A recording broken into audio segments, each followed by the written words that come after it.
The cargo ship Harmony's Dawn drifted silently through the void, its hull scarred by micrometeorite impacts from the long journey to the outer colonies. Captain Sarah Chen stood on the bridge, watching the blue-green world of New Eden grow larger in the viewport.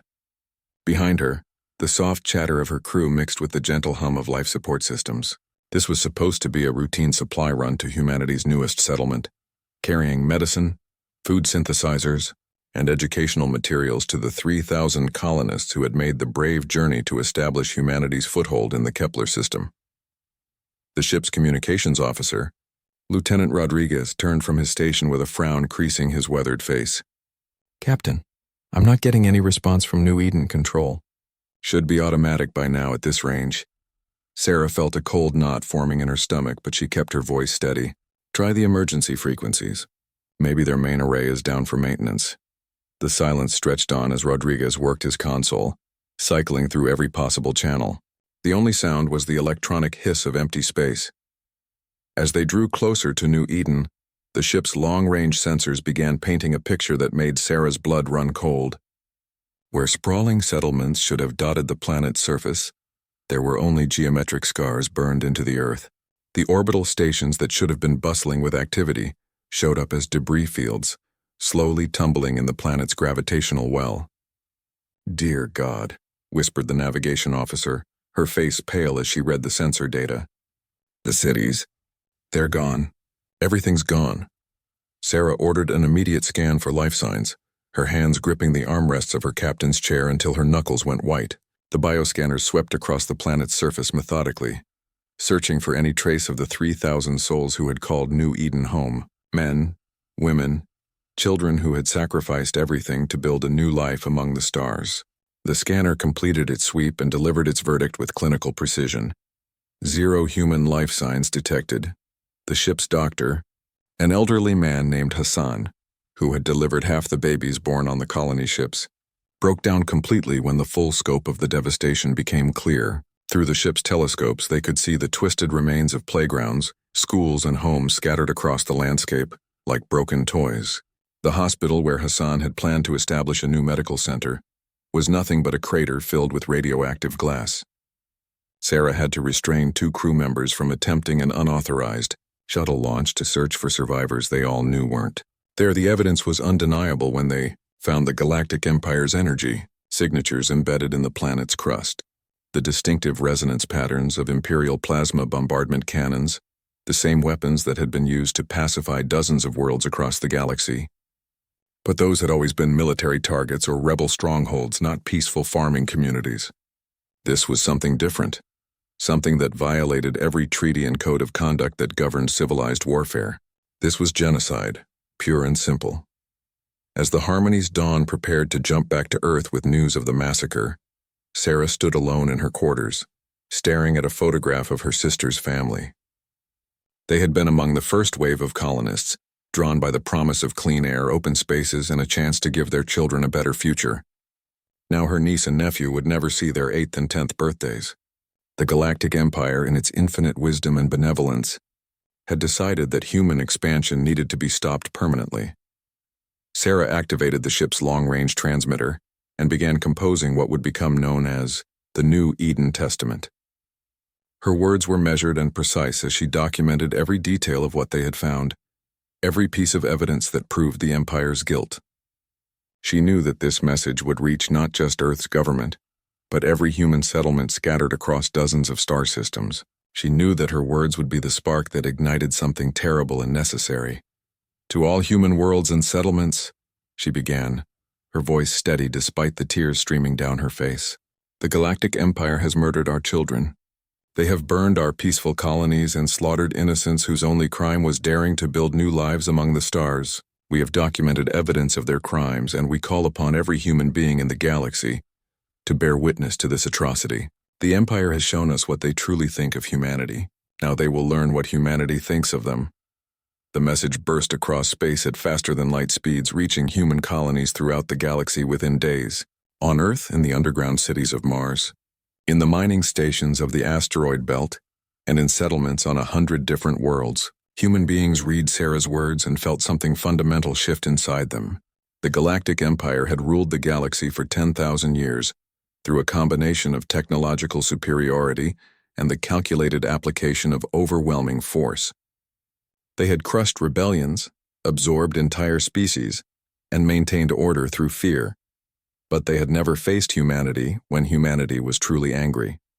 They had never encountered a species that could hold grudges across generations, that could turn grief into cold, calculating fury, and that possessed an almost supernatural ability to turn their rage into technological innovation. The Empire had made a critical error in their assessment of human nature. They had seen humanity's tendency toward cooperation and peace as weakness, not recognizing it as a choice that could be revoked when circumstances demanded it. The response was swift and decisive across human space. Every major corporation, every colonial government, every independent settlement began pooling resources and knowledge with a single-minded determination that would have impressed their ancestors. Within weeks, secret research facilities were established in asteroid fields and hidden moons, staffed by the brightest minds humanity had produced. The greatest military strategists, weapons designers, and tactical analysts began working in unprecedented cooperation, united by a common goal that transcended politics, nationalism, and personal ambition. The Galactic Empire had spent 10 millennia perfecting the art of war against species that fought according to established patterns and codes of honor. They were unprepared for humanity's approach to conflict, which borrowed tactics from every period of human history and combined them with innovations that bordered on the impossible. While the Empire's admirals planned their next moves according to time-tested strategies, human engineers were already designing weapons that would redefine the nature of space combat. Admiral Vexhai Thornridge stood on the command deck of the Imperial dreadnought Eternal Dominion, his forearms clasped behind his back as he reviewed the reports flooding in from across the galaxy. The Thakari had ruled the Galactic Empire for 8,000 years, their natural longevity and methodical thinking making them ideal administrators and strategists. Vexhai himself had overseen the pacification of 17 worlds during his 3-century career, and the destruction of New Eden had been just another routine operation to him. Humans had been expanding too rapidly, establishing colonies without proper imperial oversight. A demonstration of power was necessary to maintain order, but the aftermath was proving far more complicated than anticipated. The intelligence reports painted a disturbing picture of human activity across their scattered settlements. Manufacturing facilities that had previously produced farming equipment and medical supplies were now operating around the clock on classified projects. Trade routes that had carried grain and manufactured goods were now moving materials whose composition baffled imperial analysts. Most concerning of all, human diplomatic missions had gone completely silent, abandoning their posts at imperial stations without explanation.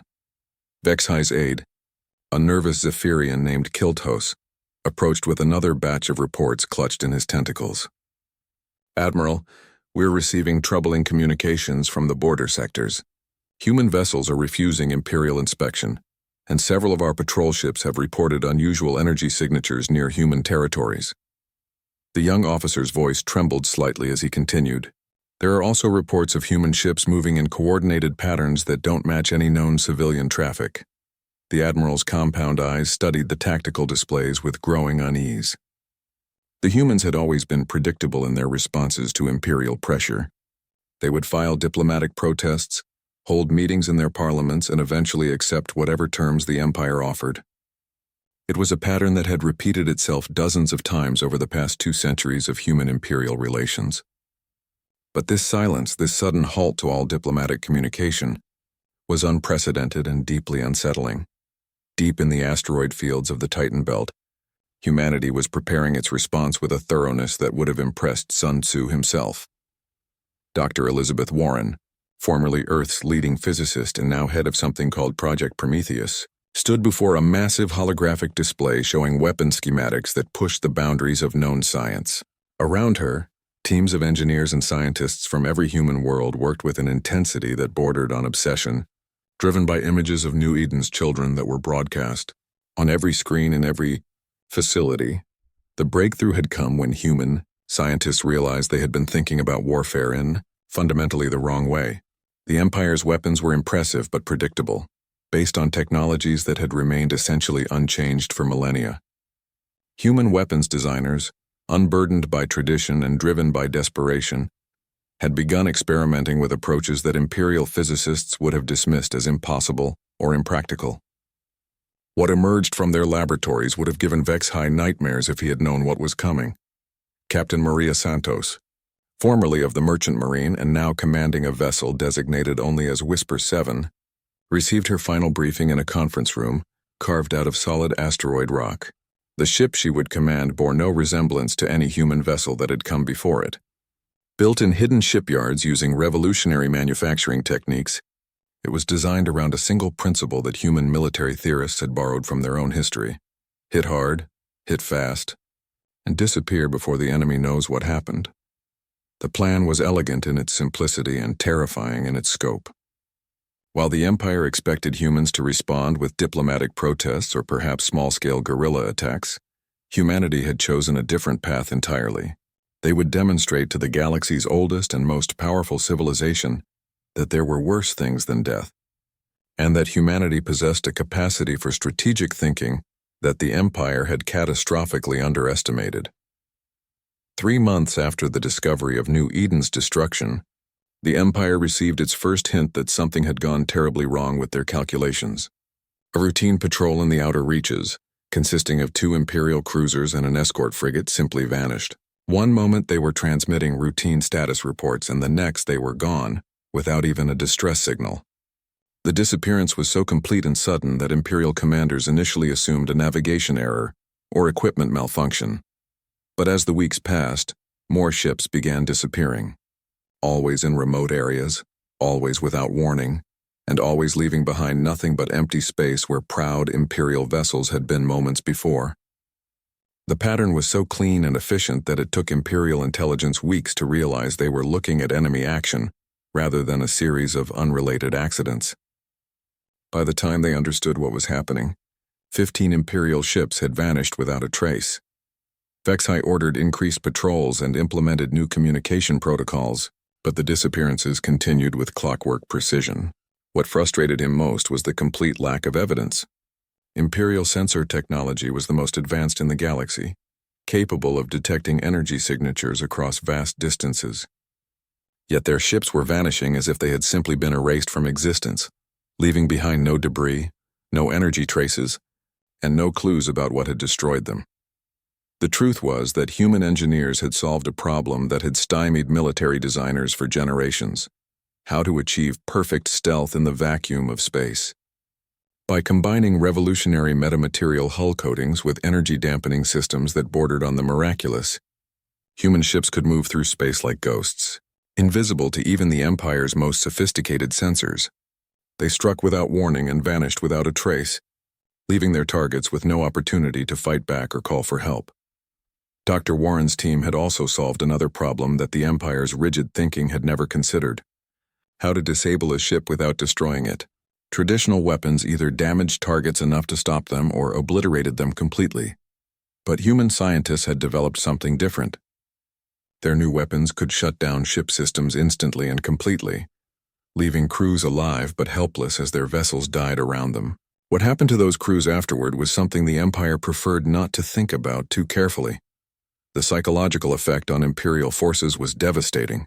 Crews that had served with pride for decades began requesting transfers to safer postings. Patrol schedules that had been maintained for centuries were quietly abandoned as commanders refused to send ships into areas where they might simply vanish.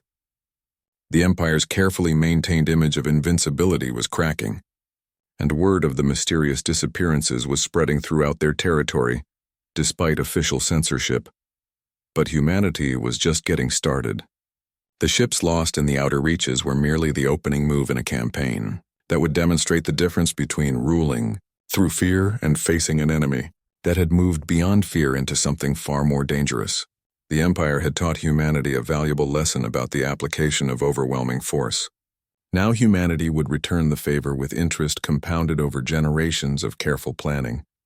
The true horror of humanity's response was not in the advanced technology or innovative tactics. Though both were impressive enough to revolutionize warfare throughout the galaxy, The real terror lay in the methodical, systematic way that humans approached the problem of revenge. They had analyzed the Empire's strengths and weaknesses with scientific precision, identified every vulnerability in their political and military structure, and designed a response that would exploit each weakness in turn. What was coming next would make the ship disappearances look like gentle warnings compared to the storm that was about to break across Imperial space.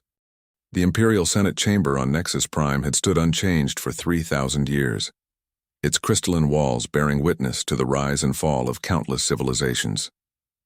Today, however, the atmosphere was electric, with tension as representatives from 200 species gathered to address what Imperial intelligence was now calling the human problem.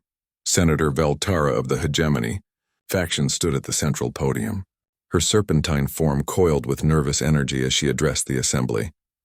Esteemed colleagues, we can no longer pretend that the situation in human space is a minor border disturbance. In the past month, we have lost 47 ships to these phantom attacks. Our trade routes through human territory have become death traps, and entire patrol sectors have been abandoned. Her words echoed through the chamber, carrying with them the weight of an empire that had never before faced such systematic harassment. The humans have demonstrated capabilities that our intelligence services insist are theoretically impossible. What the Senate did not know was that their emergency session was being watched by human observers through infiltration techniques that would have impressed the galaxy's best spies. Humanity had spent 2 centuries learning to blend into Imperial society, establishing deep cover agents who had worked their way into positions of trust throughout the Empire's bureaucracy. These sleeper agents had activated simultaneously following New Eden's destruction, providing humanity with real-time intelligence about Imperial decision-making processes. Admiral Vexhai presented his military assessment with growing frustration evident in his usually composed demeanor. The human vessels appear to possess stealth technology that renders them invisible to our sensors until the moment they attack. Their weapons disable our ships completely within seconds, suggesting an understanding of our technology that exceeds our own. Most disturbing of all, they seem to know exactly where our ships will be before we do.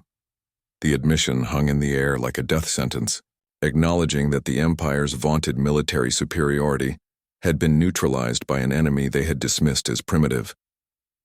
The truth was even more unsettling than the Admiral realized. Human hackers, working with computational systems that operated on principles unknown to Imperial science, had penetrated the Empire's communication networks months earlier. Every patrol route, every ship movement, every strategic decision was being monitored and analyzed by human artificial intelligences that processed information at speeds that made Imperial computers look like primitive calculating machines. The Empire was fighting an enemy that could predict their every move while remaining completely invisible themselves.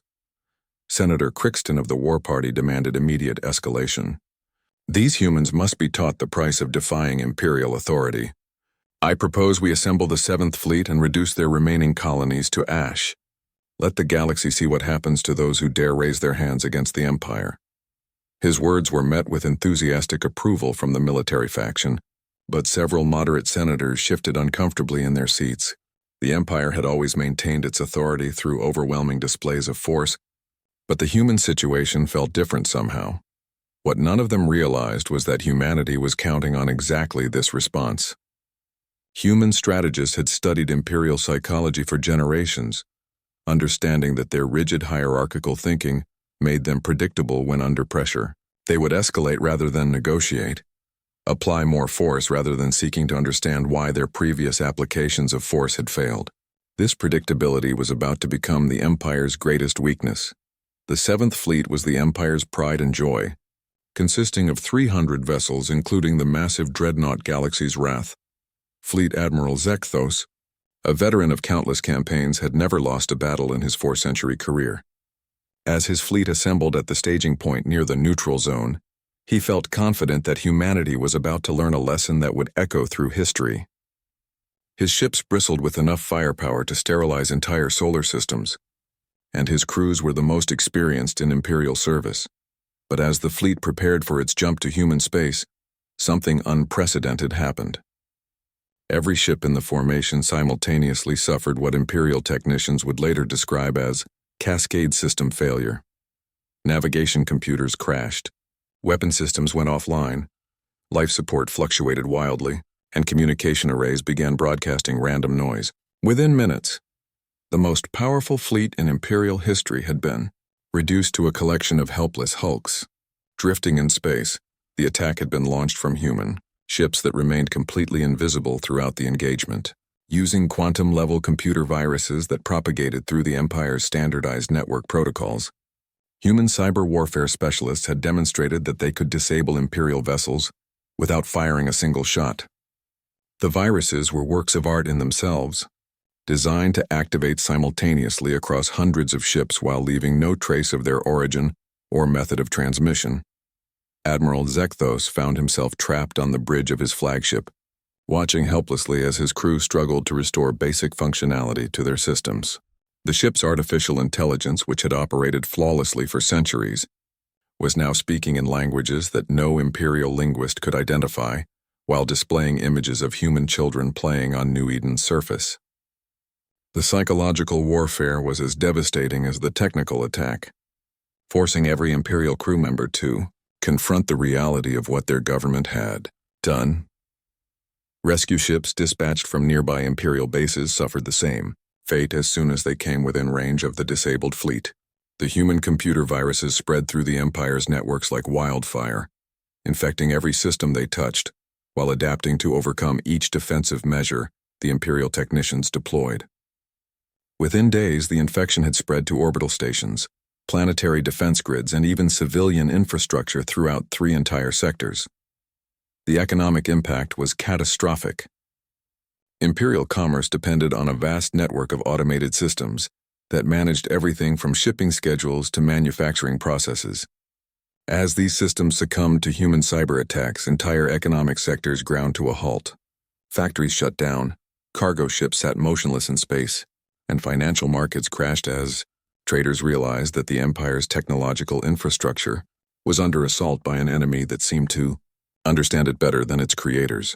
What made the situation even more terrifying for Imperial leadership was the restraint that humanity showed in its attacks. They could have destroyed the disabled ships, killed millions of civilians, or collapsed entire planetary governments. Instead, they demonstrated surgical precision in their targeting, disabling military assets while leaving civilian systems largely untouched. This restraint sent a clear message. Humanity was capable of far greater destruction, but was choosing to limit itself for how the Imperial intelligence services worked frantically to understand how humans had achieved such technological superiority, but their investigations only deepened the mystery.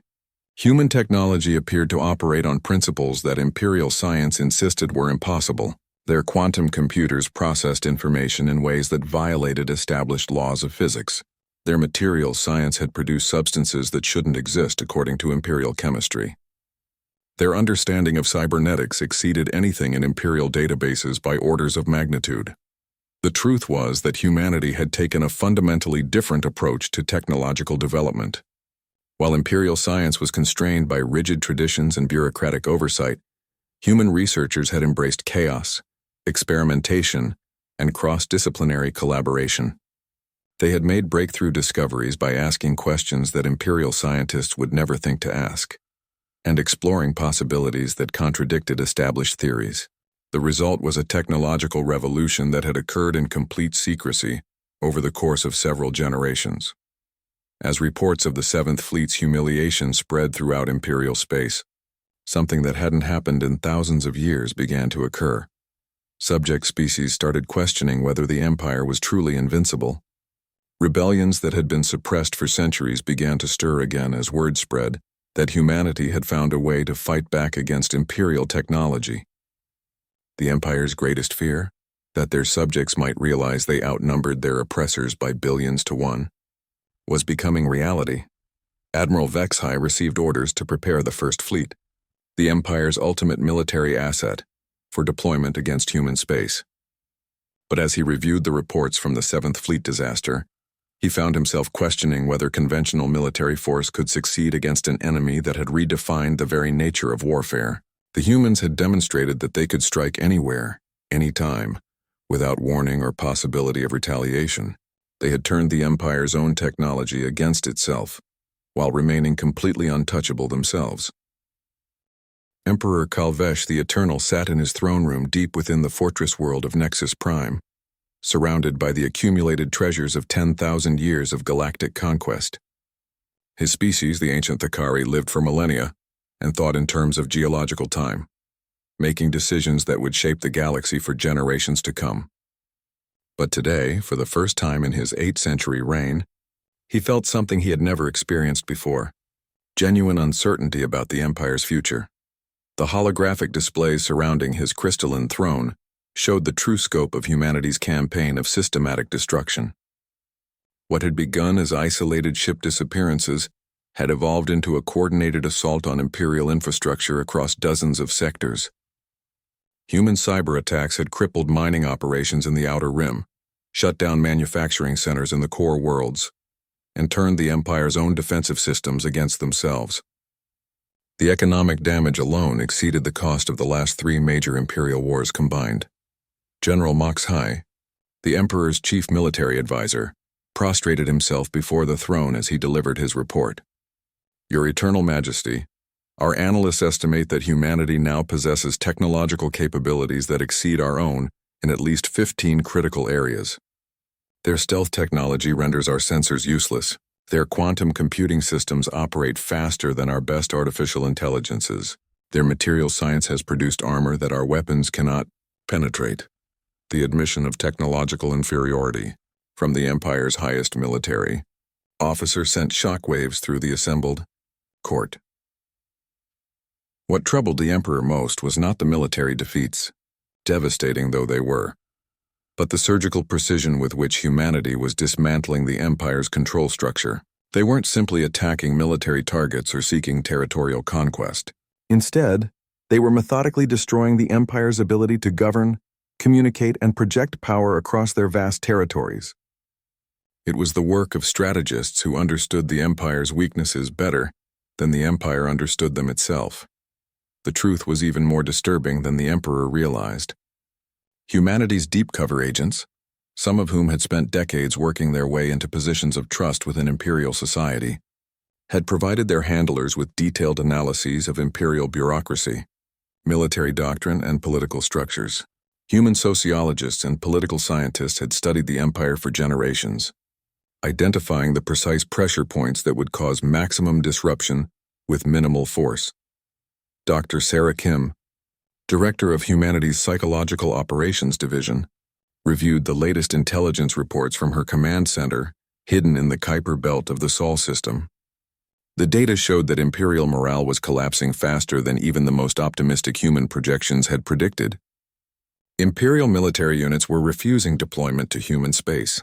Civilian populations in border sectors were evacuating en masse, and several subject species were quietly establishing communications with human representatives. The Emperor's attempts to rally his people were undermining his authority rather than strengthening it. For millennia, Imperial propaganda had portrayed the Empire as technologically and militarily superior to all potential threats. The revelation that a species they had considered primitive was systematically outmaneuvering their finest minds created a crisis of confidence that rippled through every level of Imperial society. Citizens who had never questioned Imperial authority were now wondering what other lies they had been told. Captain Elena Rodriguez, now commanding the stealth destroyer Silent Thunder, received new orders that made her smile grimly as she read them. Humanity was ready to move to the next phase of their campaign, one that would demonstrate their ability to strike at targets the Empire considered absolutely secure. The Imperial treasury world of Vaxmari, protected by 3 layers of defensive satellites and considered impregnable for 2,000 years, was about to receive an unexpected visitor. The attack on Vaxmari was a masterpiece of tactical planning and technological innovation. Human ships approached using gravitational masking techniques that made them invisible to every known detection method. Their assault began not with weapons fire, but with the simultaneous activation of quantum disruptor fields that shut down every electronic system on the planet within seconds. The Treasury world's legendary defenses never had a chance to respond before they were reduced to expensive scrap metal. What happened next sent shockwaves throughout the galaxy that would be felt for generations. Instead of looting the Treasury world's vast wealth or destroying its facilities, The human raiders did something that no Imperial strategist had anticipated. They downloaded the Empire's complete financial records, personnel files, and diplomatic correspondence spanning 3,000 years. Then they broadcast this information simultaneously to every inhabited world in the galaxy. The release of what became known as the Imperial Files was perhaps the most devastating blow the Empire had ever suffered. Contained within those records were detailed accounts of every genocide, every betrayal, every act of systematic oppression that the Empire had committed in its rise to power. Subject species learned for the first time about the deliberate famines, engineered plagues, and mass executions that had been carried out in their names. The carefully constructed mythology of imperial benevolence collapsed overnight. Emperor Calvesh watched his empire begin to disintegrate as rebellions erupted on dozens of worlds simultaneously. The Krillian Confederacy, suppressed for 8 centuries, reformed overnight and began attacking imperial installations throughout their former territory. The Zalayan Republic declared independence and seized control of 3 entire star systems. Even species that had been loyal imperial citizens for millennia began questioning their allegiance as they learned the truth about their government's actions. The Empire's response was swift and predictable. Military governors were installed on rebellious worlds. Martial law was declared in dozens of sectors, and the Imperial fleet was ordered to suppress the uprisings with maximum force. But the Empire's military forces were already stretched thin by their conflict with humanity, and many units were reluctant to fire on civilian populations whose only crime was demanding answers about their government's actions. Dr. Kim's psychological operations teams had anticipated this response and prepared accordingly. As Imperial forces moved to suppress the rebellions, they found themselves facing not just local resistance, but coordinated cyber attacks that disabled their weapons, navigation systems, and communications. Human hackers had turned the Empire's own military infrastructure into a weapon against itself, creating chaos and confusion that multiplied the effectiveness of local resistance movements. The economic warfare was equally devastating. Human economists had identified the key nodes in the Empire's financial system and began targeting them with surgical precision. Banking networks crashed, trade routes were disrupted, and currency markets fluctuated wildly as investors realized that the Empire's stability was an illusion. Entire economic sectors collapsed as the interdependent systems that had supported imperial commerce for millennia came under coordinated attack. Admiral Vexhai found himself commanding an empire that was falling apart faster than he could deploy forces to hold it together. His fleets were scattered across hundreds of worlds, fighting rebellions that seemed to multiply faster than they could be suppressed. Every time Imperial forces achieved a tactical victory, they would discover that their communications had been compromised, their supply lines had been severed, or their base of operations had been infiltrated by human agents. The most terrifying aspect of humanity's campaign was its apparent endlessness. Just when Imperial commanders thought they understood human capabilities, new technologies would appear that rendered their countermeasures obsolete. Just when they adapted to human tactics, those tactics would evolve in ways that exploited the Empire's adaptive responses. It was becoming clear that humanity had been preparing for this conflict far longer than anyone had imagined, building capabilities and planning strategies across multiple generations. The Emperor's final desperate gambit was to offer humanity a formal peace treaty, including reparations for New Eden and recognition of human sovereignty throughout their territory. The proposal was transmitted through diplomatic channels, with all the formal protocols that had governed imperial foreign relations for millennia. The response came not through official diplomatic channels, but through a broadcast that reached every inhabited world in the galaxy simultaneously. The message was delivered by Captain Sarah Chen, the woman who had first discovered New Eden's destruction and whose testimony had started humanity's campaign of revenge. Her words were calm and measured, but they carried the weight of absolute conviction. "The Galactic Empire has offered us peace," she said, "but they have demonstrated that their promises are worthless. They murdered our children, and now they face the consequences of their actions. There will be no peace, no negotiation, no compromise.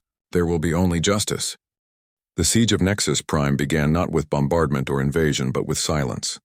For 3 days, the Empire's capital world lost all communication with the outside galaxy, as human cyber warfare specialists systematically dismantled every satellite, relay station, and transmission array in the system.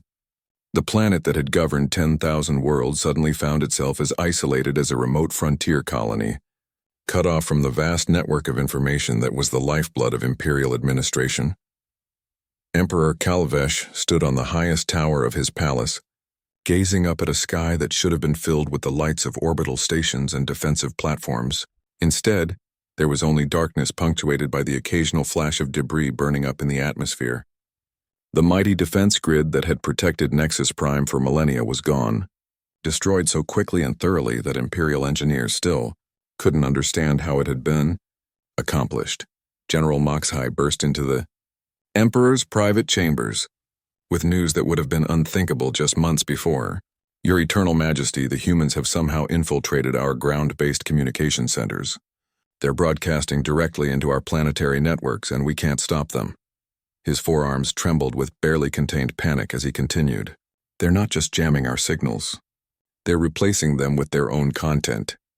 Across Nexus Prime, Imperial citizens found their information screens displaying footage from New Eden's destruction, complete with audio recordings of children's voices cut short by Imperial plasma bombardment. The psychological impact was devastating as Thakari families who had never questioned their government's actions were forced to confront the reality of what had been done in their names. Many simply shut down emotionally, unable to process the cognitive dissonance between their beliefs about imperial righteousness and the evidence before their eyes. Dr. Jennifer Walsh, humanity's leading expert on Thakari psychology, watched the broadcast effects from her command post aboard the stealth carrier Nemesis.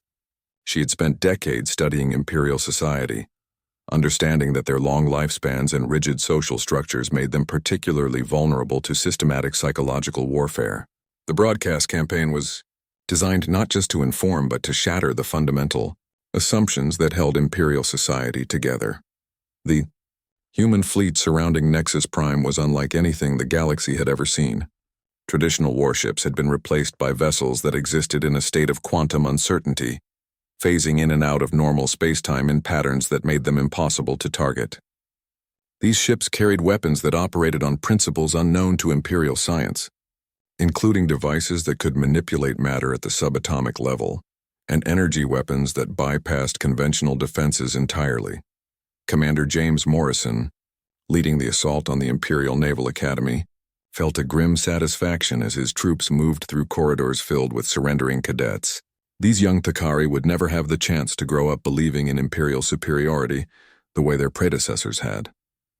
The Academy's vast libraries containing the accumulated military knowledge of 10 millennia were being systematically downloaded by human artificial intelligences that would use that knowledge to make humanity's future campaigns even more devastatingly effective. The Empire's last desperate attempt to break the siege came when Admiral Vexhai arrived with the remnants of the First Fleet, hoping to punch through the human blockade and evacuate Imperial leadership. But as his ships approached Nexus Prime, they encountered something that defied every known law of physics. The humans had somehow created a localized space-time distortion that made faster-than-light travel impossible within the system. The Admiral's ships were trapped in normal space, forced to crawl toward their destination at sublight speeds, while human vessels danced around them like predators toying with prey. The final assault on the Imperial Palace was a study in controlled demolition. Human engineers had spent months analyzing the structure's weaknesses, identifying the precise points where carefully placed charges would bring down the symbol of imperial power without harming the surrounding civilian districts. As the ancient towers collapsed in slow motion, broadcast throughout the galaxy in real time, billions of beings watched the end of an era that had shaped their lives for thousands of years. Emperor Kalvesh refused to surrender, barricading himself in the deepest levels of the palace with his most loyal guards. But human infiltration specialists had been moving through the palace's maintenance systems for weeks, mapping every corridor and passage. When they finally reached the Emperor's final refuge, they found not a defiant ruler but a broken old being who could barely comprehend how his eternal empire had crumbled so completely in such a short time. The capture of the Emperor was broadcast live across human space, but the message was not one of triumph or revenge. Instead, Captain Chen addressed the galaxy with words that would be remembered for generations.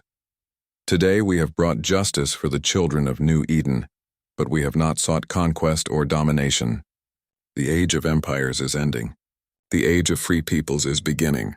Her announcement of humanity's intention to withdraw from imperial territory, once transitional governments were established, stunned observers throughout the galaxy. The dissolution of the Galactic Empire proceeded with the same systematic precision that had characterized humanity's military campaign. Human administrators worked with local leaders to establish provisional governments, while ensuring that no single species or faction could dominate the others. The vast imperial bureaucracy was dismantled and replaced with a loose confederation of independent worlds that would govern themselves according to their own values and traditions. The trials of imperial war. Criminals were conducted with a fairness that surprised many observers who had expected human vengeance to be swift and brutal. Former Emperor Kalvesh and his senior commanders were allowed legal representation and the right to present their defense. The evidence against them was overwhelming, but the proceedings followed established legal principles rather than the summary justice that had characterized imperial rule for millennia. Dr. Kim's teams worked around the clock to document imperial atrocities and preserve evidence for historical records. The scale of the empire's crimes was staggering, involving the systematic oppression, enslavement, and genocide of hundreds of species over thousands of years. The documentation project would take decades to complete, but it would ensure that future generations understood the true cost of unchecked power and the importance of preventing such atrocities from recurring. The economic reconstruction of former imperial territory proved almost as challenging as the military campaign had been. Entire sectors had been organized around exploiting subject species for the benefit of imperial core worlds. Human economists and development specialists worked to create new trade relationships based on mutual benefit rather than exploitation, while ensuring that former subject species received the resources and support they needed to build sustainable economies. The technological revolution that had enabled humanity's victory began spreading throughout the galaxy as human scientists shared their discoveries with former imperial subjects. Quantum computing systems, advanced materials science, and breakthrough energy technologies were made freely available to any species that wanted them. The hoarding of knowledge that had characterized imperial rule was replaced by open collaboration and shared innovation. Senator Veltara, now serving as interim president of the Galactic Council, addressed the first session of the new interstellar government with words that would have been unthinkable during imperial rule. Today, we begin the work of building a galaxy where might does not make right, where the strong protect the weak, and where every sentient being has the right to determine their own destiny. The applause that followed her speech came from representatives of 200 species, united not by conquest but by shared values. The monuments to imperial glory were systematically dismantled and replaced with memorials to their victims. On Nexus Prime, the former site of the Imperial Palace became a park dedicated to the memory of all those who had died under imperial rule.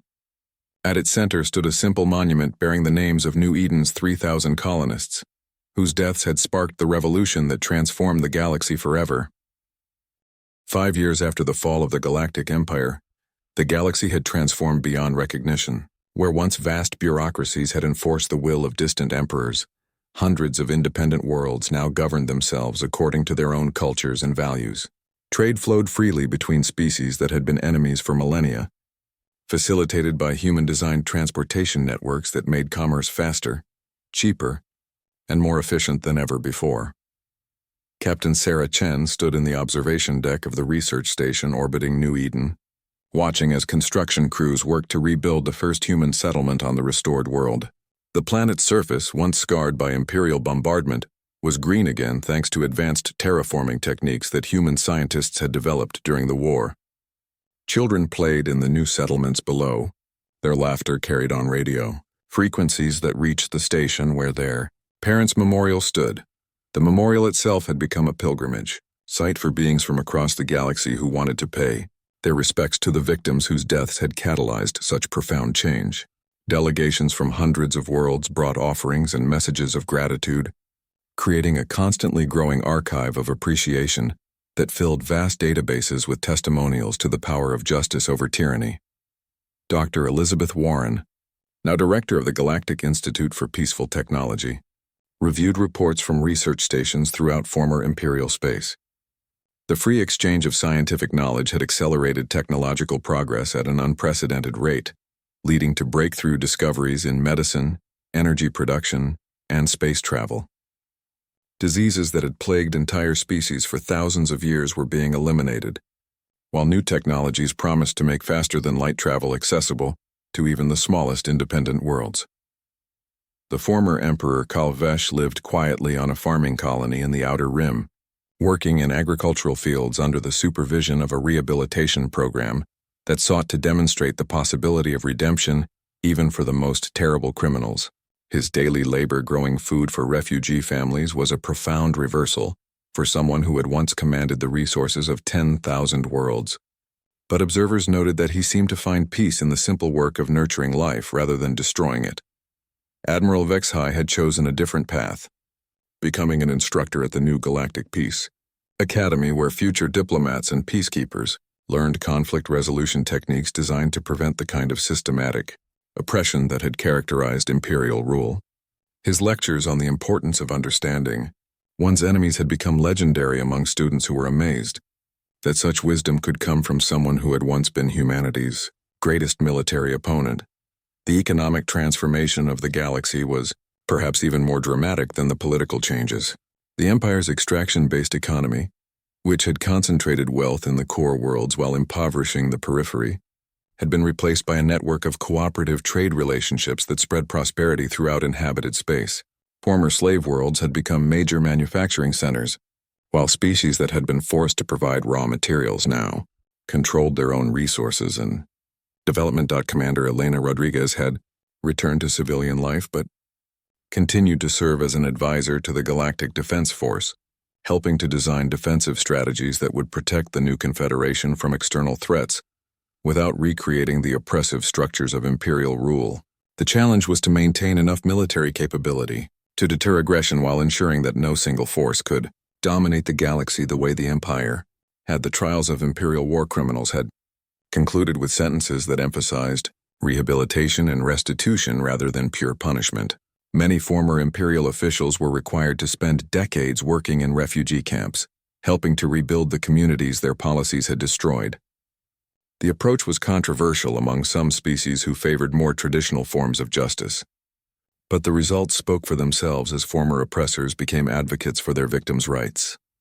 Dr. Jennifer Walsh continued her psychological research, now focusing on how societies could prevent the rise of authoritarian movements like the Empire.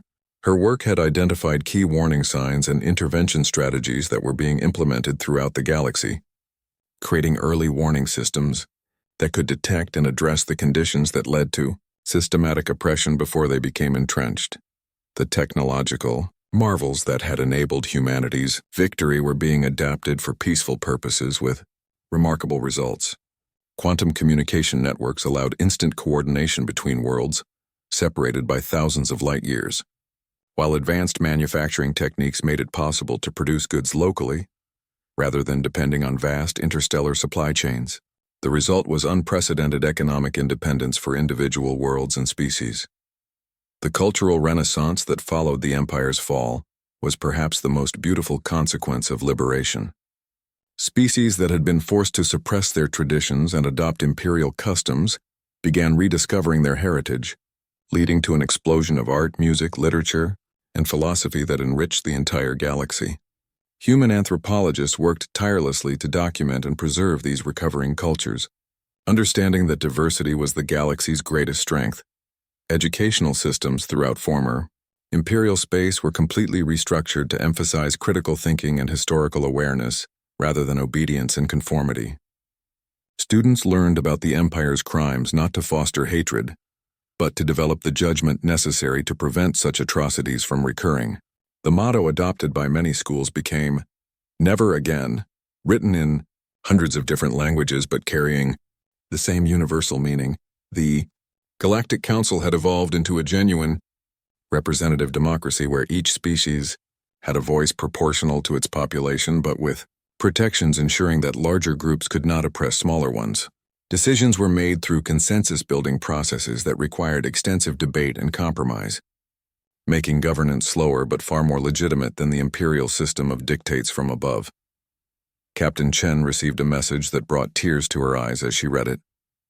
The communication came from the Thakari Reconciliation Council, established by young Thakari, who wanted to make amends for their species' role in imperial oppression. The message informed her that they had established scholarships for human children attending galactic universities, funded by voluntary contributions from Thakari families who wanted to honor the memory of New Eden's victims. The response to humanity's victory had varied dramatically across different species and cultures.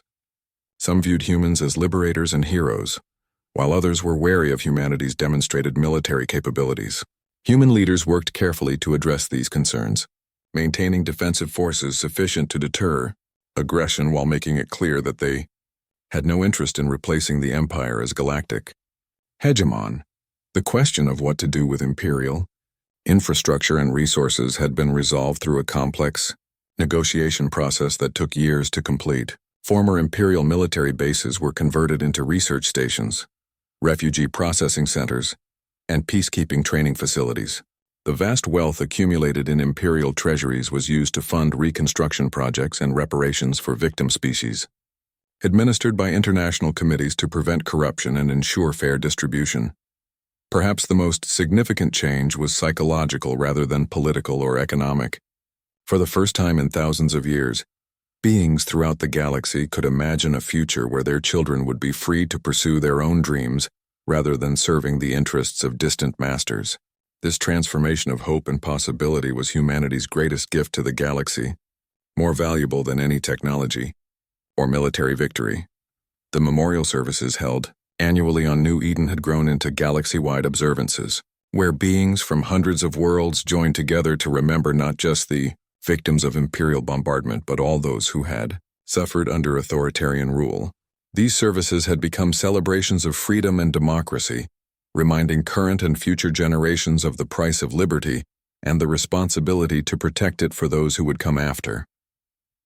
50 years had passed since the fall of the Galactic Empire, and the children who had grown up in the free galaxy bore little resemblance to their predecessors who had lived under imperial rule.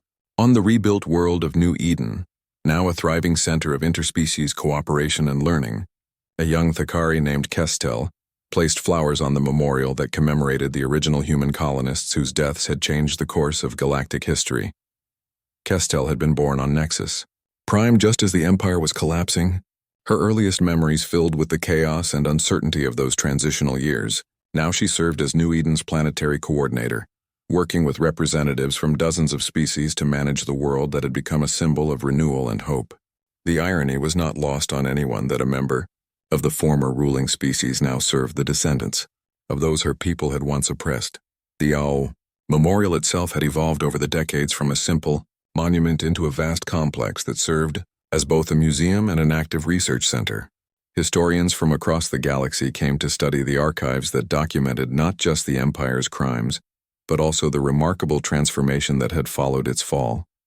The children's names that had once stood alone were now surrounded by millions of others, representing all those who had died under authoritarian rule throughout galactic history. Dr. Sarah Kim, now in her 90s but still sharp as a laser, conducted her final lecture at the Galactic Peace Academy to a class that included representatives from species that hadn't even been discovered when the Empire fell. Her subject was the psychology of liberation, examining how societies could break free from cycles of oppression and build sustainable democratic institutions. Her students hung on every word, understanding that they were learning from someone who had helped design the very transformation they now took for granted. The technological revolution that had begun with humanity's war of liberation had continued to accelerate, producing innovations that seemed like magic to observers from earlier eras. Interstellar travel that had once taken months now required mere days, while communication networks allowed real-time collaboration between researchers separated by entire galactic clusters.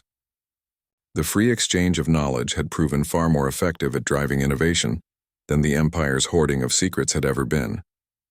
Captain Elena Rodriguez, now Admiral Rodriguez and commander of the Galactic Defense Force, reviewed intelligence reports that would have been unthinkable during the Imperial era.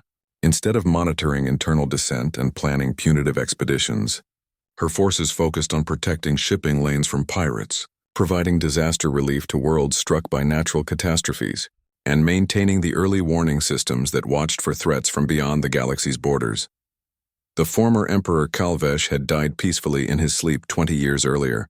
His final decades spent teaching agricultural techniques to refugee families and writing memoirs that provided invaluable insights into the imperial mindset. His funeral had been attended by thousands of beings whose families he had once oppressed, but who recognized his genuine efforts at redemption. The gesture of forgiveness had moved observers throughout the galaxy and demonstrated the transformative power of restorative justice. The economic prosperity that had followed the Empire's collapse had exceeded even the most optimistic projections of post-war planners. Trade volumes had increased by over 3,000% as former barriers were eliminated, and new technologies made commerce faster and cheaper than ever before. More importantly, this prosperity was broadly shared rather than concentrated in a few core worlds, creating a middle class that spanned hundreds of species and thousands of worlds. The cultural Renaissance had produced artistic works that drew inspiration from traditions spanning millions of years and hundreds of different evolutionary paths. Human musicians collaborated with crystalline beings, whose compositions involved harmonic frequencies that biological ears couldn't detect, while painters from gas giant environments created works that existed in multiple dimensions simultaneously. The result was an explosion of creativity that enriched every aspect of galactic civilization. Educational systems had evolved to emphasize not just technical skills but also the historical awareness and moral reasoning necessary for democratic citizenship. Students learned about the Empire's rise and fall not as ancient history, but as relevant lessons for their own lives. The curriculum included extensive study of authoritarian warning signs and democratic best practices, ensuring that future generations would be equipped to protect their freedoms. The Galactic Council had matured into an effective governing body that somehow managed to coordinate policy among thousands of different worlds while respecting local autonomy and cultural diversity. The key innovation had been the development of decision-making processes that required broad consensus rather than simple majority rule, preventing any single faction from imposing its will on others. This approach made governance slower but far more legitimate and stable. Dr. Jennifer Walsh's research on preventing authoritarianism had become required reading for political leaders throughout the galaxy. Her identification of the psychological and social conditions that enabled the rise of oppressive regimes had led to the development of early intervention programs that could address problems before they became crises. Several potential conflicts had been resolved through these methods, preventing wars that might have killed millions. The military technologies that had enabled humanity's victory were now used primarily for peaceful purposes, with weapons converted into tools for mining, construction, and terraforming. The quantum manipulation systems that had once disabled Imperial fleets were now used to clean up pollution, restore damaged ecosystems, and even reverse some of the environmental destruction caused by millennia of Imperial exploitation. The question of humanity's role in galactic affairs had been resolved through careful diplomacy and genuine humility. Rather than seeking to replace the Empire as galactic hegemon, humans had consistently worked to strengthen democratic institutions and promote cooperation among all species. This approach had earned humanity genuine respect and admiration rather than the fear and resentment that had characterized reactions to imperial rule. The memorial services on New Eden had evolved into celebrations that honored not just the victims of oppression but also the heroes who had fought for freedom. Children from across the galaxy participated in ceremonies that included traditional dances, songs, and stories from hundreds of different cultures.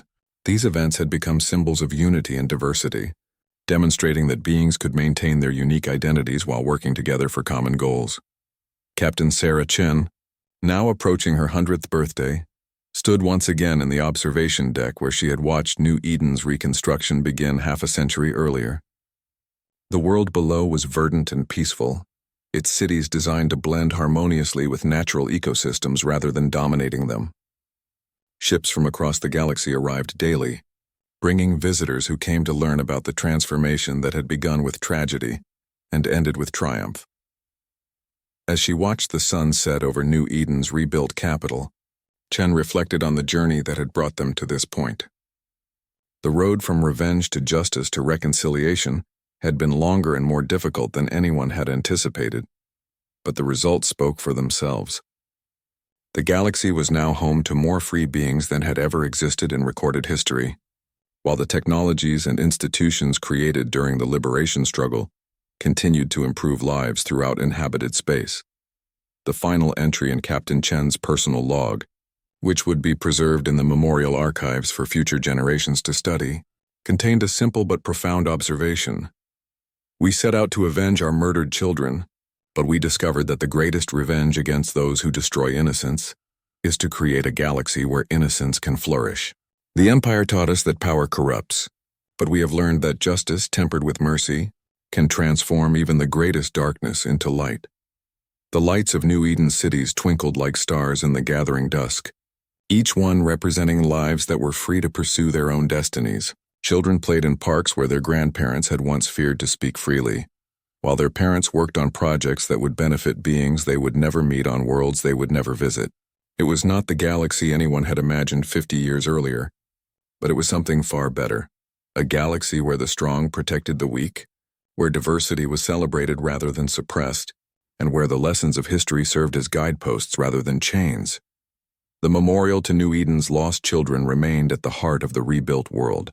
But it was no longer a monument to grief alone. It had become a symbol of hope, reminding all who saw it that even the darkest tragedies could be transformed into forces for positive change. The children whose deaths had sparked a revolution would be remembered not just as victims, but as the inadvertent architects of freedom for countless billions who came after them.